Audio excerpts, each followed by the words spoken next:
और इस वक्त की सबसे अहम खबर लखनऊ से आ रही है। सीएम योगी आदित्यनाथ के घर तक जा पहुंचा है कोरोना वायरस। लखनऊ से अहम खबर, जहां सीएम योगी के 2 सिक्योरिटी गार्ड कोरोना पॉजिटिव पाए गए हैं और इसके फौरी बाद सीएम योगी के पूरे घर को अब सैनिटाइज किया जाएगा। तो कोरोना का कहर किस तरह से हर खास व आम को अपने लपेट में ले रहा है, इसकी ये एक छोटी सी मिसाल है। लखनऊ से ये अहम खबर, जहां पर वज़ीर आला योगी आदित्यनाथ के घर तक जा पहुंचा है कोरोना वायरस। सीएम योगी के 2 सिक्योरिटी गार्ड कोरोना पॉजिटिव पाए गए हैं और अब वज़ीर आला के पूरे घर को सैनिटाइज किया जाएगा।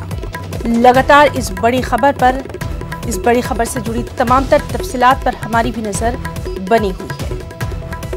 तो लखनऊ से बेहद अहम खबर, जहां वज़ीर आला योगी आदित्यनाथ के 2 सिक्योरिटी गार्ड कोरोना पॉजिटिव पाए गए हैं और इसी के बाद अब उनके पूरे घर को सैनिटाइज किया जाएगा।